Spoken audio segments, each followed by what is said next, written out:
Kanki wore many titles: the King of Darkness, the Beheader, General, titles given to cruel men, to men who kill. People believe Kanki is cruel for the sake of cruelty. Kanki is defined by love, yet people see only his actions and never his words, never the love buried beneath them. See, I'm a person who truly believes every word a person speaks is an expression of their nature, shaped by their desires, fears, intentions, and contexts.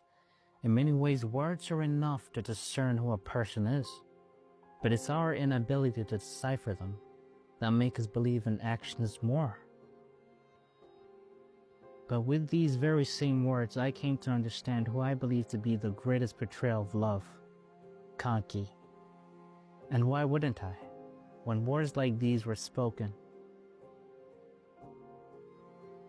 In this world, there are scum at the top doing whatever they want. People at the bottom get sacrificed for their whims. And those in the middle, you guys at the bottom think your foes are the disgusting bastards at the top? But that ain't so. Of course we'll fully pay back these pieces of filth. But it won't be enough to do something so simple. Those at the bottom should really be directing their rage at those bastards in the middle, who pretend like it has nothing to do with them.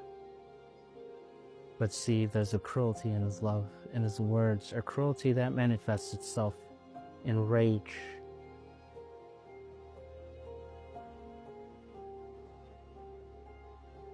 Kanki was taken in by the Saki.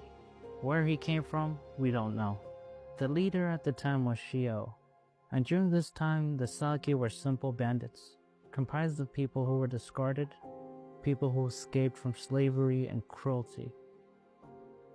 During this time, they realized how different Kanki was from them, describing him as not ordinary, and with time, he changed them. You see, the Saki became a reflection of who Kanki is. Shio said something that really had me thinking, something along the lines of Kanki not ever doing anything meaningless, even the transformation of the current Saki. And that transformation was birthed by the Roho clan.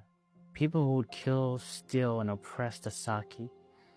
But the Saki weren't evil people and had no desire to see conflict, even when the Roho killed their loved ones. So Kanki took their mantle, took their pain, took their sorrow, and directed it at their enemies. And in doing so, he killed them and taught the Saki how to walk in his darkness.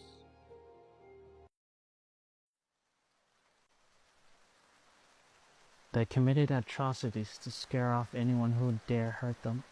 But this wasn't enough to stop Shio's death. A very gruesome and sad death at that. Loved ones die, and when loved ones die to the cruelty of our world, we're left with more questions than answers. Best case scenario is, we grow, find closure, and move forward. For the rest, there is no closure, no growth, no moving forward. Only sorrow, pain, and anguish. Only rage. A rage that can fill the biggest of voids left from the injustices of our world. Kanki is the manifestation of such anger, of such rage. The first true glimpse of him as a character is depicted to us with swift brutality and darkness and disgust. Bodies made into playthings. When the body sinks into death, the essence of a man is revealed. Man is a knot, a web, a mesh of relationships.